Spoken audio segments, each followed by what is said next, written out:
Ladies and gentlemen, distinguished guests, welcome back to the convention. And we hope you had a very good break just now.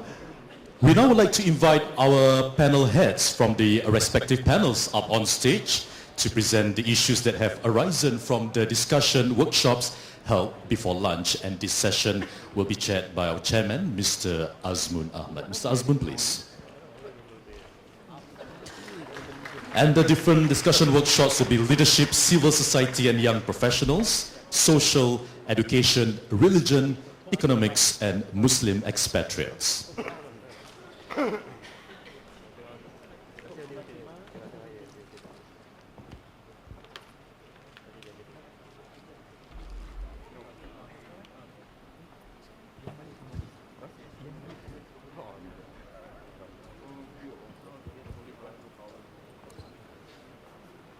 Doesn't look like it's on.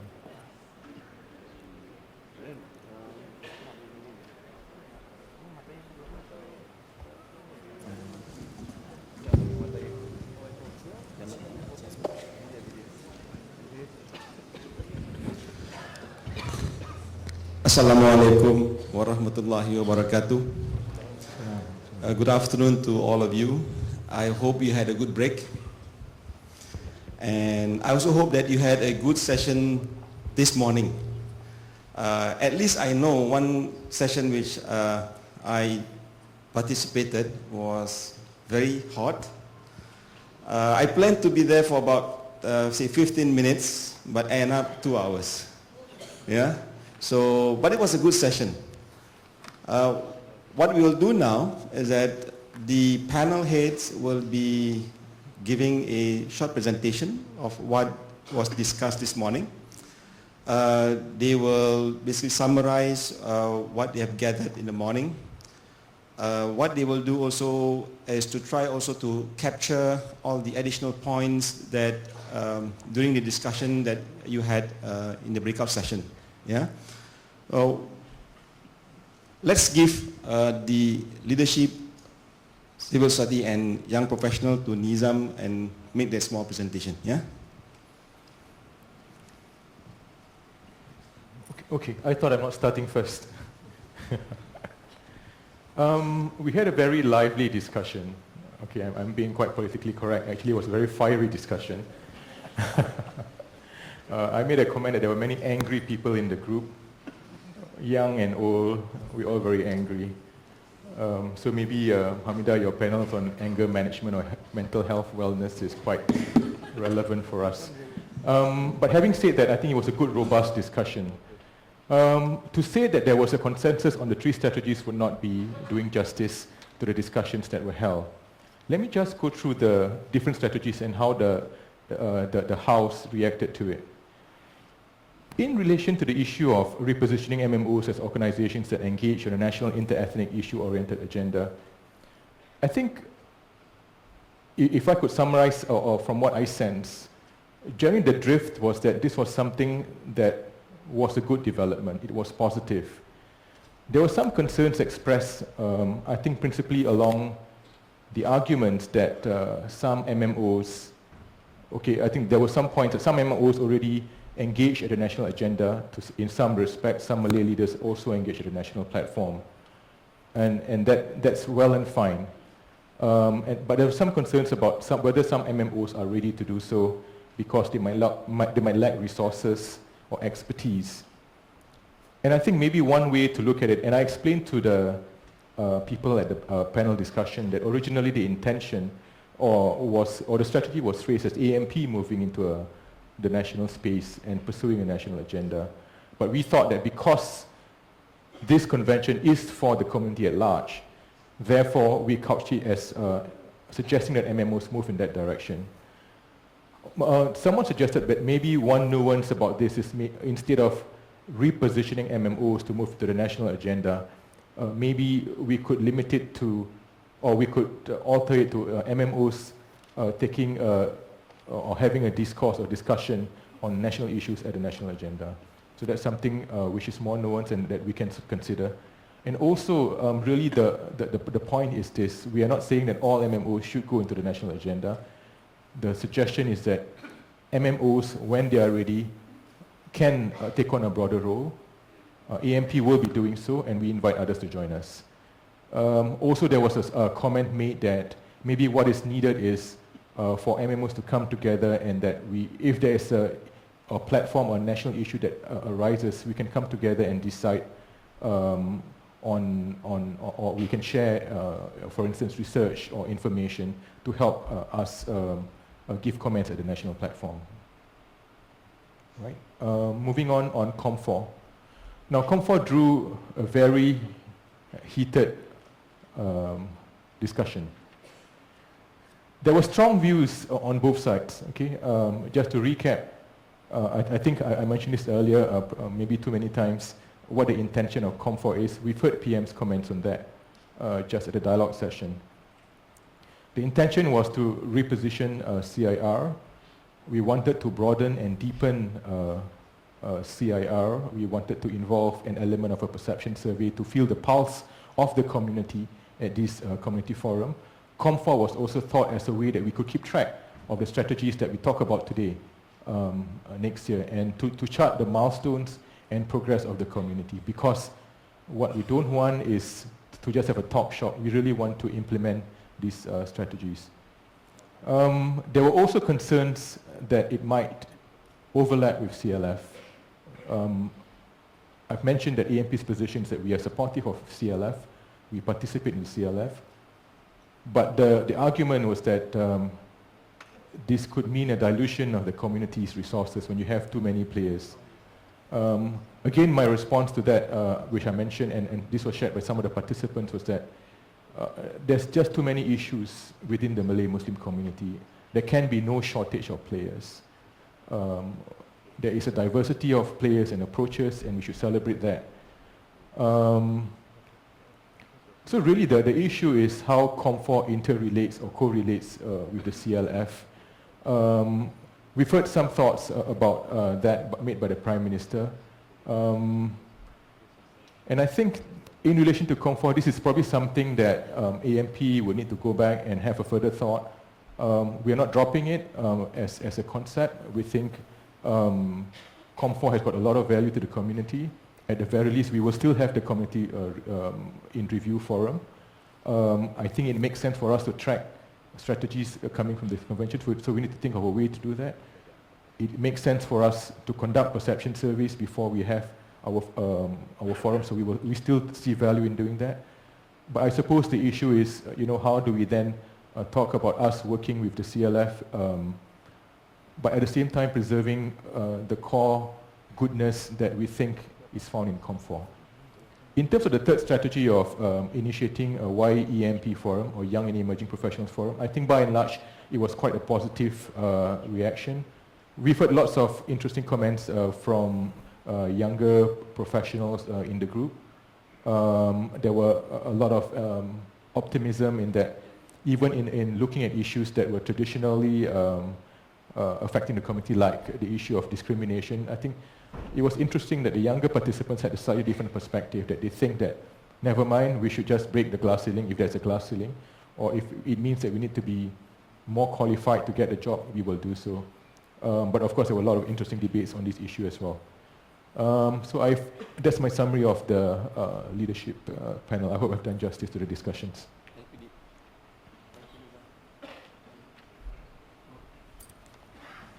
Yeah. Thank you, Nizam. Now I call upon Sharik for the Muslim expatriates. He shall share with you.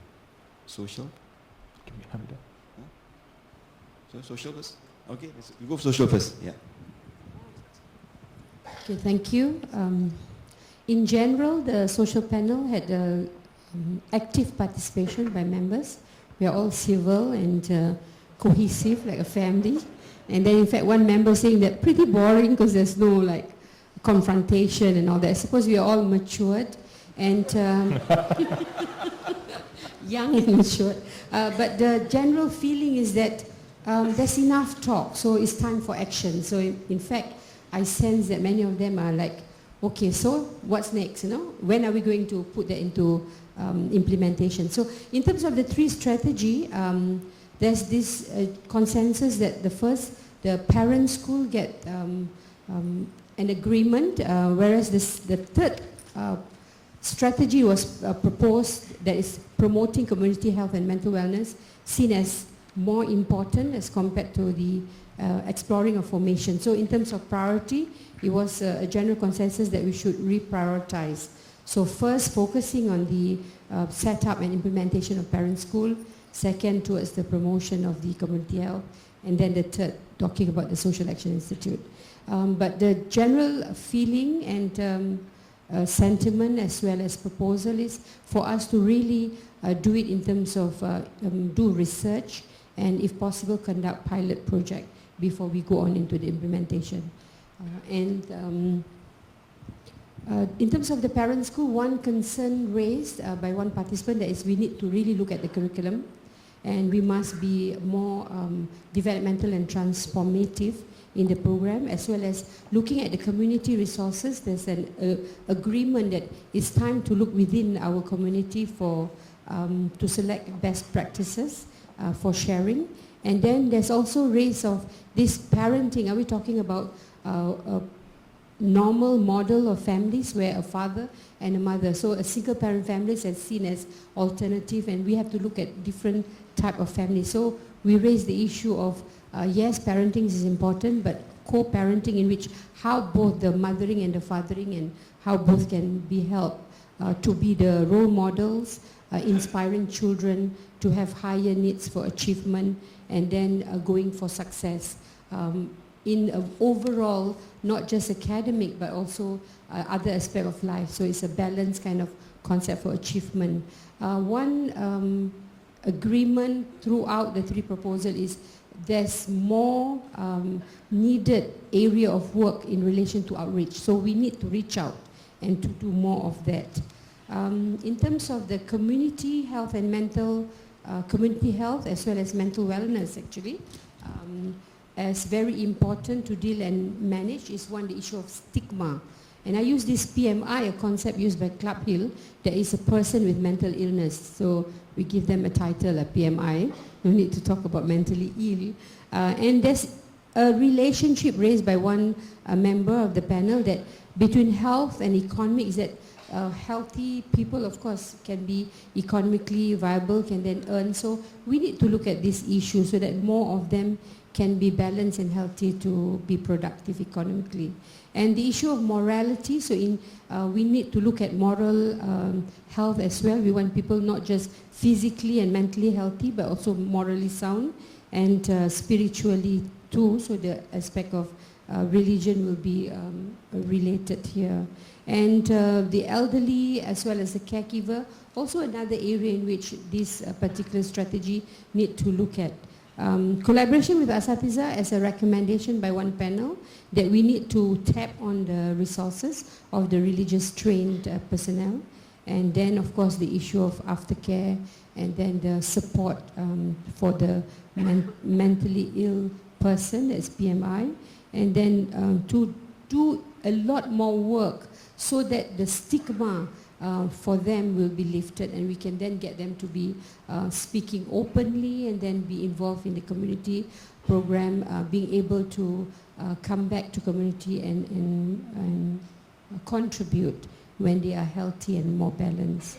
Another issue that was raised that the Social Action Institute as well as the other two have to look into, we have to go beyond the bureaucracy. There's a lot of red tapes in relation to service delivery. So we need to do less of that and more of giving an opportunity platform for people that have been trained in the area of social service.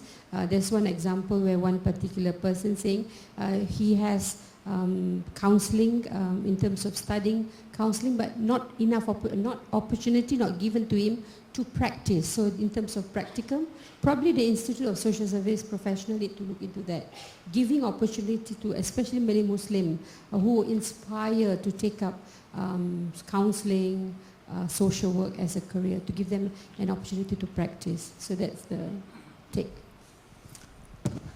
Thank you, Hamida. You mentioned earlier that your group is very civil, right? Maybe next time I will engage this group to attend our LCSYP, the civil society part, Nizam. The other one, Hamida, just to check with you, you mentioned earlier that the audience very much prefer the parent school, right? And they support it very, very much. I presume in your audience, they are all students or they are parents? Mixed group actually. Okay, so parents has to go back to school again, just like the sons and daughters. Okay, good. Thank you very much, Hamida. Now next, let's go on towards education. I shall invite Dr. Sham to explain.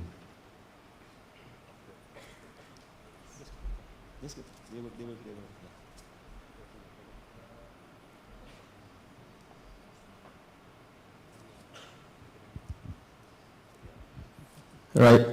Okay, thank you. The education panel had a very lively discussion, so much so that we couldn't stop people from wanting to speak.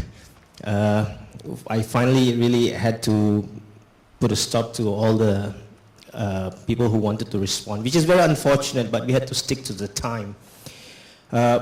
We presented 3 proposals. I'm glad to say that everybody agreed, there was consensus to pursue these proposals. Especially the first one, developing motivated learners.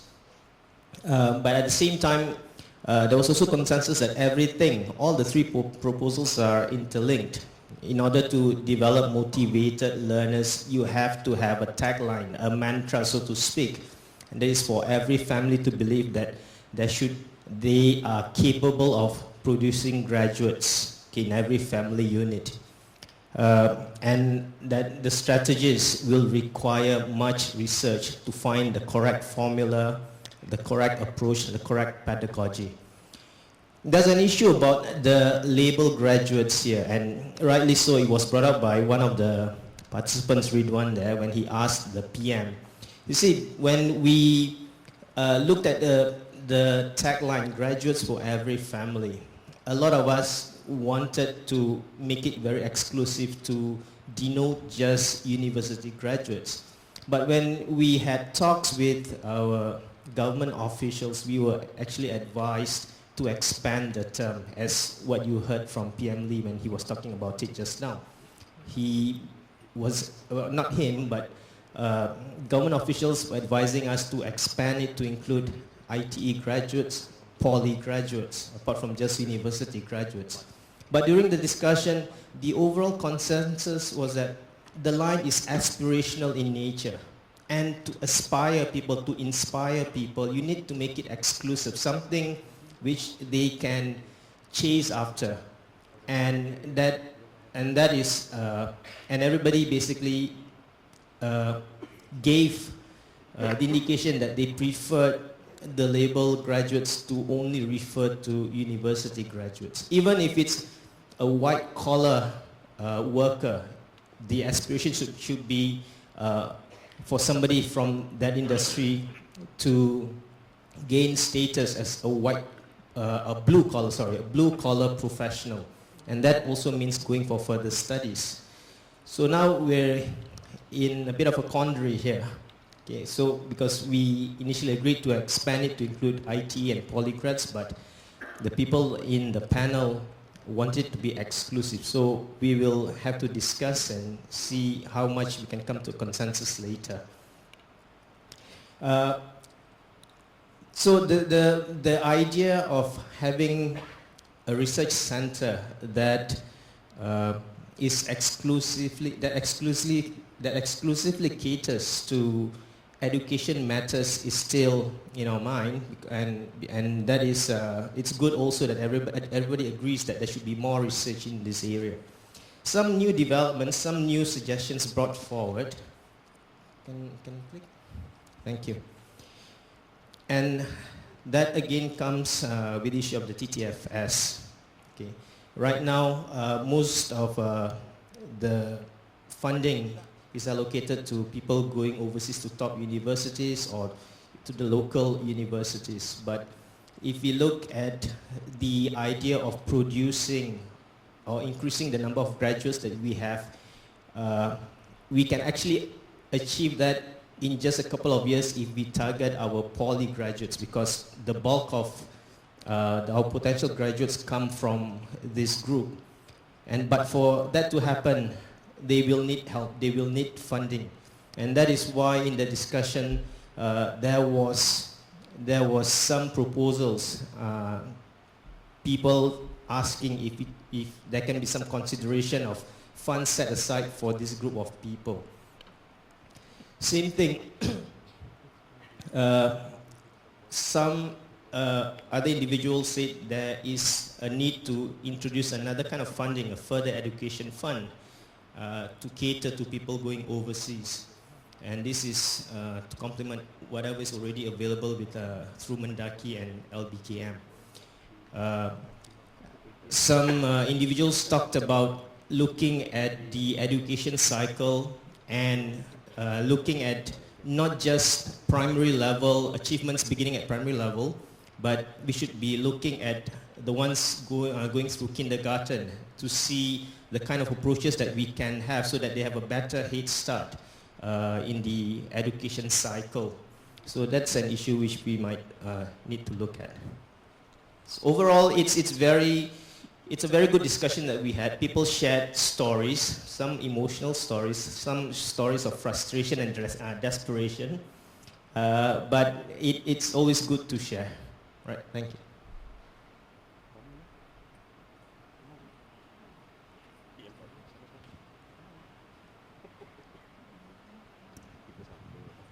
Thank you, Sham. So Sham, tell me in your session, was it hot? Was it hot? Okay. So anyway, I will move on to the next one. Let's hear what the Legion panel has to say and share with you, because I know one thing. Before we start with the breakout sessions, and in fact, we had a session last week on Saturday, and my good friend Nawab says, don't worry, Azmoon, I'll make it in less than 2 hours. By 11 o'clock, I'll be back. I'll be the first one to have lunch. By 11:30. But you know what? The whole Convention Steering Committee met at 12:30, 12:40. And he came in at 1:05. So now, come on, share with us what has happened. Basically, unlike the leadership panel, we had a very, we observed the code or the ethics of engagement. So, things were very, very civil. But that does not mean we didn't have a good, discussion. In fact, I was quite surprised at how many questions and how many views were being expressed and how many people actually turn up for the panel. I was joking with Sharik, in fact, that his panel is going to attract the most, but it turns out that it's not true. Now, essentially, the proposals, we had 2 proposals that we put forward. In general, I think, can we have the next slide? This is the key proposal of the panel, which is the development of youth-centric program to encourage social responsibility and an in-depth knowledge of Islam. Now, in essence, I think the participants agreed in general to what we proposed. I think in terms of the details of what we have, there were many ideas that were actually being shared. So one of the things that we, some of the suggestions we received includes ulama, for example, the asatizas, engaging individuals or youths online via social media, Facebook and so on. We also receive feedback that perhaps more can be done by the mainstream media to try to inculcate good values or Islamic values during the television. Instead of having things like the Anak Metropolitan, perhaps we could have something which is a lot more positive in nature. And we also, some participants also suggested that perhaps we could actually begin to look very seriously at how youths who we are targeting could actually be channeled to go into formal Islamic classes. So what we are suggesting essentially is to look at innovative ways to try to outreach to youths. These are youths who are disengaged from the Islamic religion. These are youths who probably would not want to have much to do with the religion. So in essence, the proposal was accepted, except that the participants suggested various ways the engagement can be done.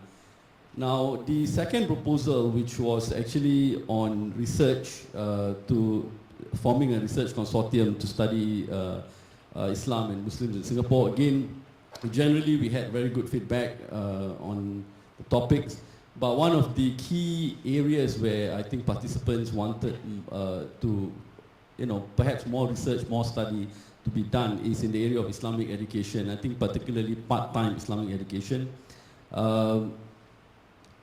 Brother Rizwan Wu, who is a very prominent member of the Muslim community, proposed, for example, ways for us to perhaps target a particular group of better educated, tertiary educated individuals who might be interested to look at Islamic topics that are more contemporary, rather than just focusing on the fiqh, for example, Islamic jurisprudence and all that. We could actually engage we could have classes or we could have courses being run to engage youths at more intellectual level, in depth, and to look at various contemporary topics related to Islam. So there was a lot of focus essentially on Islamic education, and I think basically we when we are thinking about the project, about this proposal, we did think about the need for us to perhaps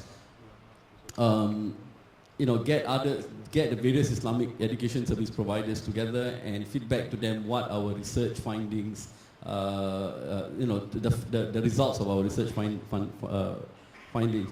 The last point, in fact, a lot of proposals were, a lot of the participants believe that actually at a policy level, the government needs to relook the way it has defined secularism in the country. So in essence, perhaps many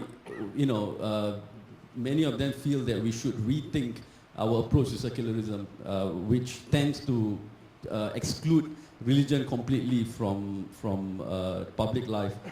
So there were various points that were brought up. For example, the establishment of Center for Divinity Studies, which would encourage interfaith dialogue and so on, and various other programs. The reintroduction of the religious knowledge in schools, and basically giving more attention, for example, to students, to youths who are in boys' home and the girls' home, to be given more Islamic education or religious teaching. So I think more or less that's what we discussed in the panel. So in short, you got a mandate from your audience that the strategies that you propose are accepted and you can start tomorrow?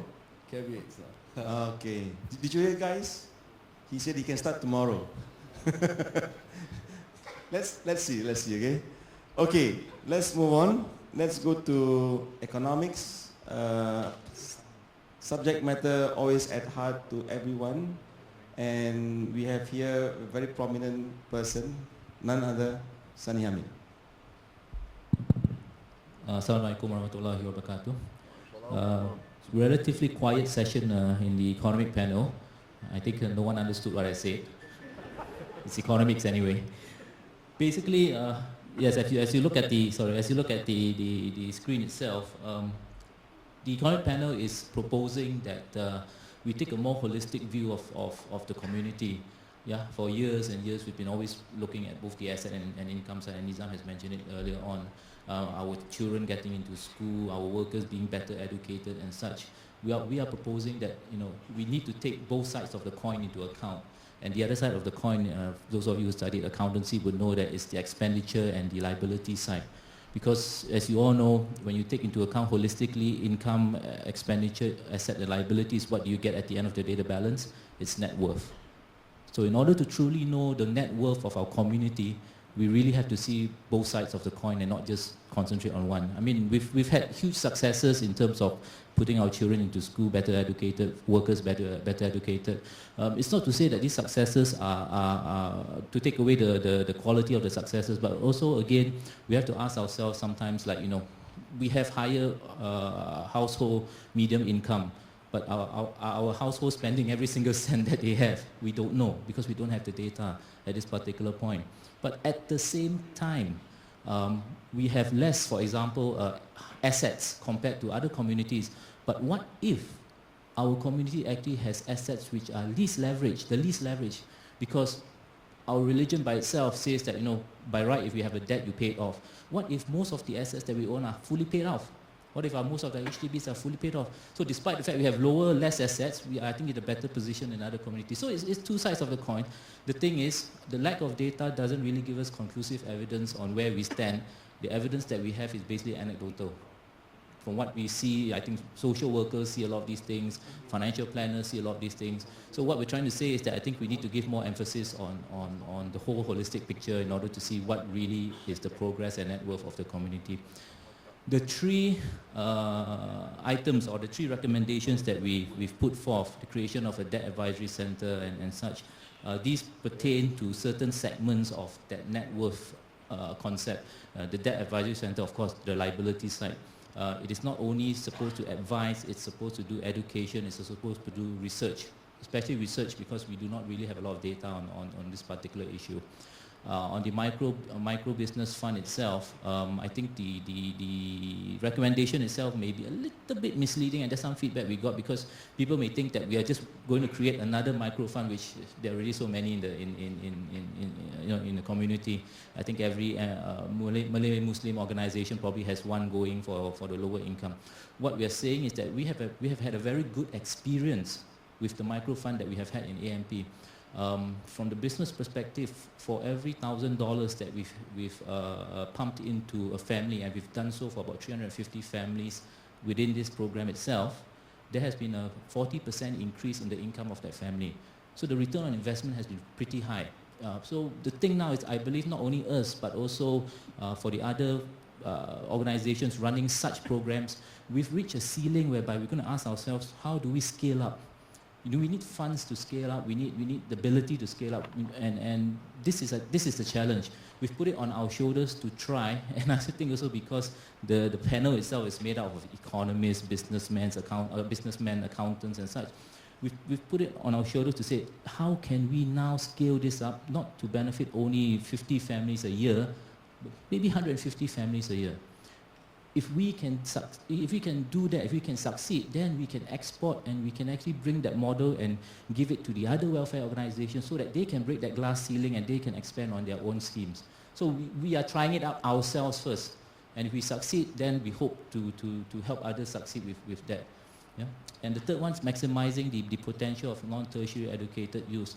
48% of our community as a whole is below the age of 30. So that tells us that in 10 years' time, in 20 years' time, this will be the middle class of the community. And I believe very much that it is very important that we now focus on them because we really want them to be the asset and not the liability of the community. Why ITE? The numbers show that of every 100 Malay students who go into a P1 cohort, on average 45 of them will be ITE. So that the focus is there. I would admit to you that we do not have the ability to go into the minds of an ITE student and say what makes him tick, what makes him the best that he can be.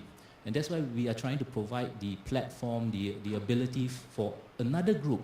We'll bring in the ITE students, the non-grad, people who have yet to graduate, people who have graduated. And in fact, I'm happy to say one of the participants in the discussion came up to me after that and said, I'm an ITE graduate, I would like to help out, and this is my number. So what we want to do is we want to really harness the maximum potential of these people, the ITE students, and we're saying that we don't know how to, but we're bringing in the people who hopefully can. We'll provide the sectoral support, we'll provide the thought leadership as much as possible, but you know this group best, tell us what you need. Yeah? Because we really, really think this is a segment which is absolutely important. In the discussions itself, when we had a show of hands of what people thought was important, guess what? It was the non-tertiary recommendation that came up first. So people actually agreed that this segment of society, the largest segment that we have, our youth, is actually the most important segment. And it is, trust me, going forward in the next 10, 15 years. Okay. Second came the debt advisory and of course the micro business, and I think there was a little bit of a confusion with regards to what actually the micro business is. So the issues that were raised, the question raised with regards to debt, for example, one of the questions was, do you think we should actually name it a debt advisory center because there's a negative connotation to debt advisory. It sounds very defeatist and such like that. And the scope, whether it should cover more than that, should it cover financial planning by and large, you know. The answer to it is, you know, we did think about it in the panel, or rather we did think about it in the actual panel meetings. We thought that financial planning is being covered in a lot of other places. Money Sense does it, Program Bijak Belanja, Mendaki does it, and a lot of other places. But there's really this gap where there's no one particular place where you can actually go for debt advisory. Very specific, very specialized kind of advisory. Okay? So we think that's important to actually name it such, not to say that we're defeatist and such, but to say that this is an area we feel is very important and this is an area which we specialize in. Second one is micro business. Like I said, there were some concerns that we were having duplication and also some concerns that we are encouraging families to go into an area which is jual kuih muih, so on and so forth. It's very saturated. You know, how many kuihs can you sell in Singapore, by the way? But the thing is, the fact of the matter is this. When we increase the income of a family which joins the scheme by 40%, it really doesn't matter to him whether, you know, whatever he sells. All he knows is getting $400 instead of the $1,000 that he gets previously. Okay? So for temporary time being, I think that's a positive for the family. Of course, going ahead, we have to find means and ways of expanding the markets, exporting overseas, so on and so forth. But I think short-term wise, these families, it really helps them if they succeed. We have the numbers, we have the experience, and it shows that it does really help. The non-tertiary, some questions were, what about the dropouts? Because there's a huge dropout rate in the ITE cohort. Before they graduate, they drop out. What about the soft skills of the ITE students, you know, interview skills, the way they comb their hair, so on and so forth? Someone actually mentioned that. Yes, that was mentioned, and actually that is something we are actually trying to package within that non-tertiary recommendation itself. Yeah? So it's not only trying to get them to be the best they can be, to prevent them, to make sure they graduate. Yeah, and also to the soft skills. Again, we will be asking the students themselves, or the students and also the people we invite to sit on a particular panel, let's say, of ITE graduates. What makes you tick? Tell us. We will try and help you. Okay. One last point was that some of the feedback we also got was that why aren't you looking at some key issues? For example, the PMETs, the job. On the job experience of PMETs, why aren't you looking at the regional expansion for businesses, so on and so forth? I can tell you that when we came together as a panel, what we did was for each of these categories, we actually list out a lot of recommendations. Among these were things like, you know, how to improve PMET job experience, how to go regional for some of our businesses so they can expand their markets. We did think of it. Yeah? But again, we came back to the point that our job actually sometimes overlaps with other people. We think that sometimes SMCCI or other organizations may do it better. And secondly, we need to concentrate on some gaps which exist. So these gaps may not have necessarily very sexy themes. These gaps may not necessarily have very big headlines, but we feel it's important to focus on it. And so therefore, we would, with the limited resources we have, we would focus on it. And that's why some of our teams may not be the big headline teams or challenges that the community face, but we feel it's important gap. I'm very happy to have gotten questions from people who, one gentleman, he's an expert in the Nusantara. Another gentleman set up his own workshop, employs IT students. I'm very happy because that shows that these people care. They were in the panel discussion, the panel breakout, and I would welcome people like that and people in the auditorium to come forth and help us to better the fate of the community. Thank you. Thank you, Sunny. That was quite a mouthful, but it is very helpful, I believe. Sunny, just to check with you, I understand that there was some interest coming from DPPMS with regard to the micro business, right? If you can explain it a little bit here. Well, President Rohim was there, so I think Rohim sat through and listened through. I think in his mind there's a lot of things which maybe we can work with DP SMCCI to put forth the micro business and even other things, even the debt advisory and such. So I think we want to work with all the organizations out there, yeah, because again it's a community thing, it's not an AMP thing. Yeah, so I would welcome and I would love to work with each and every one of you to try and solve the debt issue, to try and solve the microfinance issue and so on and so forth. Thank you, Sunny. Now, we go to the last panel of the day. That's Sharik for Max, in short, for Muslim expatriate, right? Thank you, Azmoon. Assalamu alaikum. Next, maybe I think we need to click. We need to have the logo. Okay. Well, just wanted to highlight the logo of MEX, which I don't know whether you can read from there, but it says forging ties and unifying diversity. So, and I think that's an important message we wanted to communicate, that it is really celebrating and unifying diversity. If we go to the next slide, do you mind? So I just wanted to highlight that we had 4 recommendations, just to reiterate, and these were discussed earlier in the morning by Nizam. And I briefly want to touch upon them so that those of you who were not the people who were having a fiery debate in Nizam's session can understand what the recommendations were. The first one was, and I think Nizam put it quite nicely in the morning as to the different things that in the background we had done, whether it's the perception survey or the demographics work that Dr. Shatna Kumar did for us. And emanating from that, we developed, and obviously the original strategy of having MEX, we developed the recommendations, and the perception and the data obviously confirmed that the shrinking, at least in relative terms, the population, as well as the tangible fact that there are expatriates, there's a foreign talent community, Muslims in Singapore, and there had been nothing done to marry the two, so to say, not proverbially, but as in get the two together. And from there we had recommendations. So the 4 recommendations we had at MEX was the enlarging Singapore Muslim community through greater inflow of foreign talent, and we discussed that.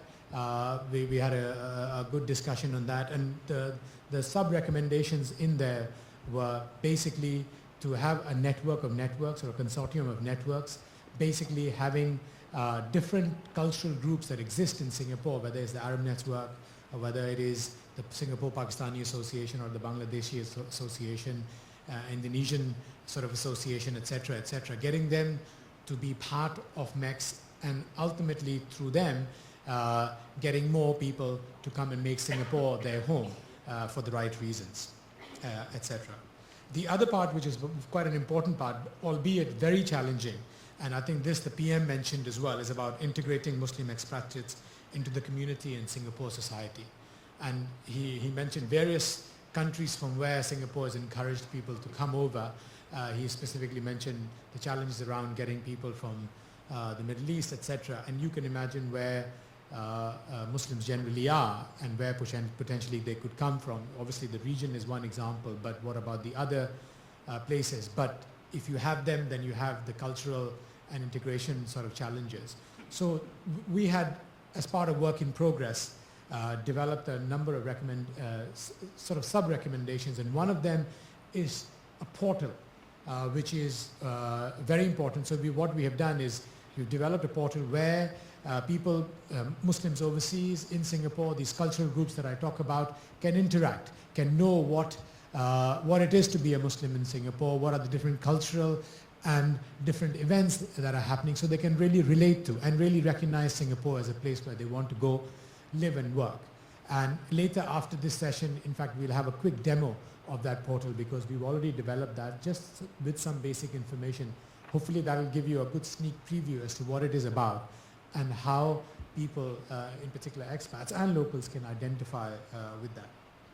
The third recommendation we had was developing an external wing through Singaporean Muslims overseas, which is as more and more Singaporean Muslims go overseas, equally they become global citizens. They have a choice. Once they've done their education, there was a lady who asked the PM a question. She's from King's College in London. She'll probably have a choice. Potentially she could stay back in the UK or go elsewhere. So the question is, all these people who study overseas or have decided to go overseas, is there a connectivity between Singaporean Muslims, as in locally resident, and those people overseas, so that they can ultimately come back or at least relate and contribute to the community, which is what this whole convention is all about. And last but clearly not least is do further research. We've done obviously some overall research that we've talked about and used in some of these strategies, but I think as we go on and embark on developing next and to realize its full potential, we want to do further studies as to primarily around why people emigrate, why do people leave Singapore, what are the key reasons. And I know in the dialogue with the PM, a number of things were mentioned, but they are what they are, but what exactly really get to the guts of why people emigrate, and can we do something about it? In some cases we may not be able to, but where we can, we should. The other perception issue we want to look at is what's the other research we want to do is the perception of expatriates. What do people think? And there was a good engaging discussion at my panel about what sort of people think about getting more expats, and likewise what expats think of the local population. So that's just a broad overview of what the recommendations and the strategy was about. I would say the ultimate outcome after all that debate, and we did actually run out of time, and I really wish we had more time to discuss, but we were constrained by the 12:30 timeline, so we had to sort of cut off. But ultimately, I think based on the overall analysis that the 4 recommendations we put forth, I think there was broad agreement that we should take them forward. I would say, and I said it to a few people, my whole breakout panel was a bit of game of 2 halves. In the first session, I think Germany was leading, but ultimately, Italy won through to 2-1. And I would say that overall there was agreement to the recommendations. Now, on to the next slide, where I just want to talk about some participants' comments in terms of what were the comments that were received. Maybe the next slide. As to what they said and what we want to do about it. The first one is strong engagement and participation of different cultural networks. I was particularly pleased that the number of networks I talked about, whether it's the Arab Association, the Indonesian Association, the Singapore Pakistani Association, etc., number of those networks were present in that debate and discussion, and they actively discussed. I think that's a good, strong confirmation that people of those cultural networks do want to come forth and identify themselves with the MEX mission, and ultimately the broader aim is to integrate, and they do want to integrate. So I think that's a good positive. The other thing that people discussed was they want us to go back and see what are the lessons learned on successful strategies in attracting expatriates. Whether it is in Singapore, how Singapore has attracted, in different communities, how they have attracted expatriates. So how can our community leverage on that or learn from that and equally attract expatriates? And not just in Singapore, but also how, say, the Gulf states, in particular Dubai or Abu Dhabi and others, who somehow attract a lot of Muslims and generally others to come and live and work there. How have they done that? And can we replicate that model in Singapore for our community? Integration was a hot topic, and I think 2 points came across. The first was we had, as part of my recommendations, I had a broad strategy about integration, and one of them was to arrange talks, especially of the expats who are very senior professionals, to come up and to give talks and create that awareness that amongst the community that people can do better, etc. Give mentoring talks as well as professional related talks. But I think a good question came about as to specifically what are you going to do about this integration, because there is a challenge, and I think the PM touched upon that. So I think we need to go back to the drawing board and think exactly what we're going to do, because it's clearly not easy. Another question that came about is that we were asked, or some of the expats were asked this question as to whether policies, there were specific policies that different MMOs in Singapore had towards integration, whether somebody was doing anything about it. And I think the general view was that, look, there weren't any overt policies towards integration, which I think I would say that's pretty factual. So this is something as AMP or generally MMOs, we need to do a bit more around integration. Then this question came about a culture versus religion. And again, the PM raised it. And when he was raising it, I was just looking at my bullet point because we had this. And I think it's empirically quite evident in a lot of cases that actually, in a lot of cases, culture binds people together. In a lot of cases, whether it's language, whether it's food, whether it's different other things which bind. But I think the good thing about our community is obviously we share the same religion. We get motivated to come to events like this or come and do things motivated by the fact that we are all fellow Muslims. And I think the question is, can we transcend the cultural boundaries and come forward as fellow Muslims and contribute towards what we're trying to do, which is the greater good of the community. So we want to see how we can do that, and apart from just appealing emotionally to people to come forth, how practically it can be done for people to come forth and participate. Strong potential of MEX portal globally, you'll see that briefly after this. When I mentioned briefly in abstract terms as to what the portal is going to be, what its potential potentially could be, I think people were quite enthused by that, and I think that's good. Potentially, what you will see is just the initial stages of what the portal could be, but I think the possibilities are endless as to what we can have, how we can interact. And today, as we've seen, social media is so pervasive and so important, so you can imagine what the portal can do. There were mixed views on why people emigrate, and so we had two stories. We had one particular gentleman who had been away from Singapore for 31 years, still carries a Singapore passport and pink IC, but now when he comes back, doesn't feel that Singapore is home. He thinks that the soul is not there. It was difficult for me to answer as to why, that is the case. I could only sense that it's just globalization. I think cultures are being eroded. It's becoming more of a Levi's jeans culture where everyone wears Levi's jeans, etc. It doesn't matter, the gender or age or whatever. So I think that could be one of the reasons. Another more positive story was from Brother Abdul Rahman, who lives in Dubai, works for Emirates. He said that he's been away, he's an expat overseas, but keeps on coming back to Singapore because he identifies with Singapore and treats Singapore as his home. So I think we as a panel, got mixed messages, but I think but the lesson for us was to still go a bit knee-deep and really understand why people emigrate and try and see whether we can address or at least identify what those reasons are and hopefully do something about it. So overall, I think a good engaging discussion, and ultimately I'm pleased to report that I think the strategy and the recommendations were overall affirmed or confirmed, but I think we need to go back to the drawing board and look at a number of these things, including research and come back and do more specific recommendations and action points. So that's... Okay, Sharik, I noticed that while you speak so passionately about MEX. Maybe for the audience, just to know a little bit more about you yourself. Could you please tell us more? Well, okay.